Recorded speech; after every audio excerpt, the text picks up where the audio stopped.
Hi guys, ngayong araw nga ay araw ng linggo at dahil nga wala akong pasok, inaya ko si Mami Cherry na ipasyal tong mga bata kaya tara, samahan nyo kami. Hi guys, ngayong araw nga pala ay araw ng linggo at dahil linggo ngayon wala tayong pasok, family day at ipapasyal natin ang mga bata. Maaga nga kaming nagising ngayon, siguro mga bandang alas 10 lang na umaga. Maaga nga rin pala nagising si Cindy tsaka si Seichi kaya yan nagmamaritisan na. Mga bandang 10:30 nga na umaga, tumayo na rin ako para magtimpla rin ng kape. Maaga din kasi namin balak umalis para medyo mahaba-haba yung pamamasyal namin at paglalaro ng mga bata. Pagtayo nga ni Seichi, ito nag-almusal na kagad ng pancake tapos meron pang tatak na Pikachu. Kaya ganadong-ganado talaga kainin. Tignan nyo naman kung paano kainin ni Seichi yung pancake ko. Inuuna niya yung palaman bago yung tinapay. Kaya yung mukhang pusa ay. Pinatayo ko na nga rin pala si Mami Cherry para makagalaw-galaw na rin at makapag-ready. Si Shinji Tabacho, pataba ng pataba.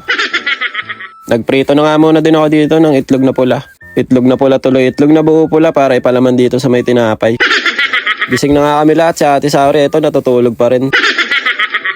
Pagkatapos ko nga magprito ng itlog, nilaro ko muna to si Shinji. Tinutoyo kasi yan kapag hindi siya pinapansin. Maya-mayang konti nga nag-almusal na rin kami. Pinalaman lang namin tong itlog na buo pula dito sa may tinapay para may almusal na rin kami kahit papano. Para mamaya pag umalis kami kahit papano mayroon laman yung tiyan namin. Maya-mayang konti nga nagising na rin si Ate Saori habang nag-almusal kami. Nakakatawa nga kasi nasasanay na siya magsuklay pagkagising niya pa lang. Dati kasi hindi naman niya yung ginagawa eh. Bale ito, fast forward, mga bandang alauna nga ay nakagayak na rin kami. Tignan nyo naman si Seichi, napakaangas ng forma. Nung mga nakaraang linggo nga, hindi kami masyado nakakalabas dahil marami din kami inaasikaso. Kaya sabi ko kay Mami Cherry, tara ilabas naman natin yung mga bata. Outfit check. Outfit check. Bale ito, pababa na nga kami ng bahay at nai-ready na namin lahat. Nagdala nga rin pala kami ng baby car para pag si Shinji inaantok, meron siyang matutulugan. Alis kami ngayon, papasyal natin yung mga bata kasi linggo ngayon. Bukas may mga pasok na ulit kami kaya makalabas na ulit. Nung mga nakaraang linggo nga at buwan ay hindi rin kami nakakalabas masyado ng sabay-sabay. Dahil nga alam niya naman meron kami inasikaso nung nakaraan sa immigration at sa embassy. Kaya sabi ko kay Mami Cherry ngayong linggo ilabas natin yung mga bata. At ako naman guys, alam niyo naman linggo lang yung day off ko no. Kaya bihira lang talaga kami makapag-banding ng sabay-sabay. Bale ito, nakasakay na nga kami ng bus at nakababa na rin kami. Dito nga pala kami bumaba guys sa may Nipa Station, malapit lang din to sa bahay namin. Dalawang train station nga din pala yung malapit sa amin guys, Toyoko Line tsaka Subway Blue Line. Kaya napakaganda talaga sa napwesto namin lugar no, malapit kami kahit saan. Nandito na nga kami sa loob ng train station, si Shinji binuhat ko na lang kasi medyo tinotoyo na naman eh. Mas gusto niya talaga minsan yung binubuhat siya kaysa nilalagay namin siya dito sa may baby car. Akala mo naman magaan siya no, para ka may buhat na kutsinilyo pag binuhat mo si Shinji eh. Ang laki-laki kasi ng mga patay. Fast forward, nakababa na nga kami ng train at nandito nga pala kami ngayon sa may center kita. Medyo marami nga din palang tao ngayon guys dahil araw ng linggo ngayon. Tuwan-tuwa nga si Saori at Seichi dito kasi ngayon lang ulit sila nakapasyal. Sugoy! Seichi, mite. Tinuturo nga ni Saori tsaka ni Seichi yung Ferris wheel kasi gusto raw nilang sumakay. Kaya sabi ko sa kanila pagkatapos natin kumain at maglaro pupunta tayo dyan mamaya. Dito nga pala kami pumasok guys sa may Mosaic Mall. Kaya lang pagdating namin dito siguro mga alas 2 na rin eh. Malapit lang naman to sa bahay namin guys, siguro mga 4 station lang naman. Kaya nga lang dahil natagal lang kami sa paggayak, ayun nalit na rin ang pag-alis. Pag-akit nga namin dito sa may 4th floor, itong Ferris wheel kagad yung nakita namin. Kaya lang sabi ko kay Saori tsaka kay Seichi, kain muna tayo dahil nagugutom na kami. Nakapunta na rin kasi kami dito guys, siguro mga pangatlong beses na rin namin to. Kaya alam na talaga ni Saori at Seichi mga laruan dito eh. Bale ito, naganap muna kami ng mga makakainan namin. Ang dami nga mga pagkain dito guys, sa loob ng mall na to, kayo na talaga yung mananawa kung ano yung pipiliin nyo. Kaya lang halos puro soba ngayon nandito, kaya sabi ko kay Mami Cherry, lipat tayo sa iba. Bale, ito na nga pala yung napili namin kainan guys, yung mga katsu-katsu no. May mga kids meal na rin kasi dito guys, nakakain na rin kasi kami dito. Kaya nung nasarapan kami, bumalik talaga kami. Kaya sabi ko kay Mami Cherry, dito na lang tayo kasi nasubukan na rin naman natin dito. Tsaka may libre din silang mga laruan dito guys kapag bumili rin kayo ng kids meal. Kaya matutuwa talaga yung mga bata pagka dito kayo kumain. Pagdating naman sa presyo guys, affordable naman siya no, kasi mga nasa 1,000 yan lang mahigit yung isang set niya. Siguro mga nasa 380 sa atin yun sa Pilipinas. Bale ito, nung naka-order na nga kami ng pagkain, yung kids meal nila meron kasama tig-isang laruan. Kaya yan si Seichi napili niya yung aeroplano, tapos si Saori naman yung napili niya yung parang may pinipindot-pindot, di ko kasi alam yung tawag dyan eh. Si Boss Shinji naman ito, tahimik lang sa may Gedli oh. Diyan ka muna, mamaya ka na dumede, kakain muna kami. Ito na nga pala yung na-order namin ng kids meal guys, no? May kasama siyang tempura, tapos na pork katsu, may manok din. Kaya si Seichi tamang food trip na naman, baka Seichi yan.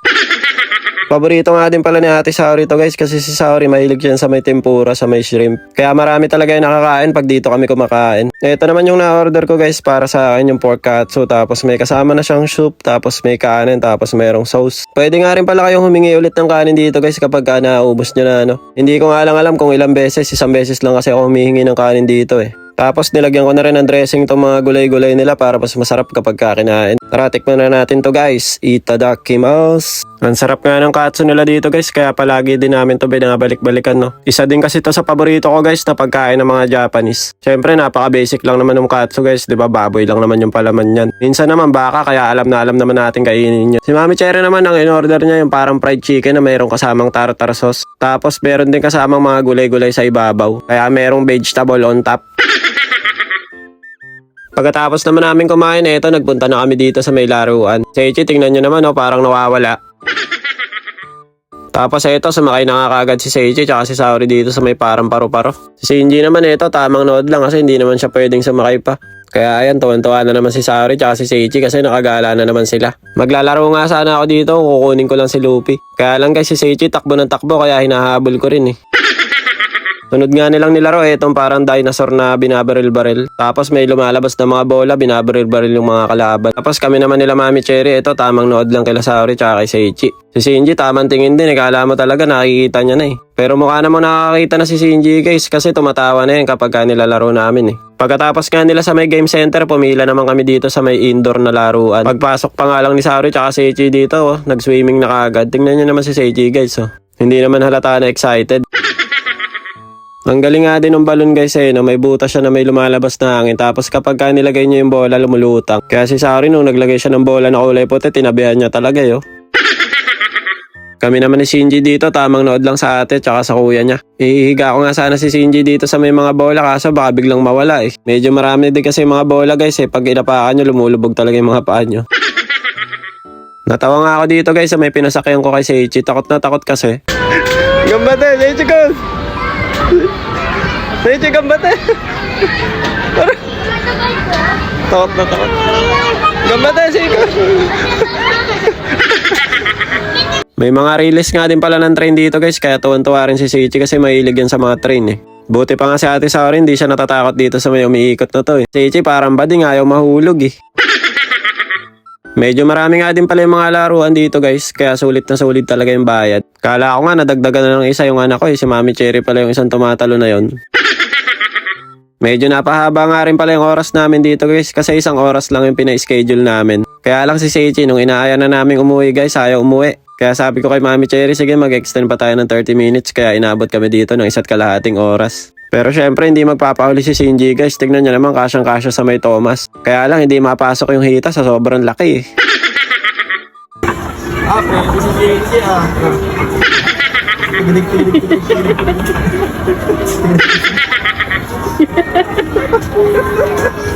Tawa nga kami ng tawa ni Mami Cherry kasi si Shinji kumakaldag pati mukha eh.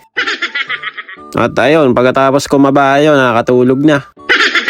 Meron nga din palang costume ng bombero dito guys, tapos meron din sasakyan kaya si Saori tsaka si Seichi sinubukan nila. Ang galing no? Meron pang pa-costume. Tapos meron nga din pala ditong kumuwaring tindahan ng mga pastries. Kaya si Seichi ayan nagbenta ng cake no? Kinain naman ni Saori. Pagkatapos naman namin maglaro, nagmerienda naman sila Mami Cherry at tsaka yung mga bata. Tapioca nga pala yung tawag dito guys, kung sa atin naman ang tawag nila dito, di ba milk tea sa atin yan. Ayan lang naman kasi yung hilig ng mga bata tsaka ni Mami Cherry Pagkatapos nga namin magmerienda, sumakay naman kami sa may Ferris wheel. Buti na nga lang pwede rin yung baby dito kaya magkakasama talaga kami. Kala ko kasi noong una bawal yung baby dito kaya sabi ko kay Mami Cherry, kayo na lang yung sumakay, babantayan ko na lang si Shinji. Tuwan-tuwa nga si Saori tsaka si Seichi nung nandito na kami sa medyo mataas. Dahil nga yung mga bahay, di ba maliliit na tapos yung mga sasakyan parang mga laruan na lang din. Buti na nga lang talaga guys at hindi bawal yung bata dito no. Kaya tuwan-tuwa talaga kami nung nakasakay kami lahat. Si Seichi tulala na Pagod yan. So paano guys, hanggang dito na lang muna. Matane, arigatou gozaimasu. Ngek ngek ngek. Bye bye.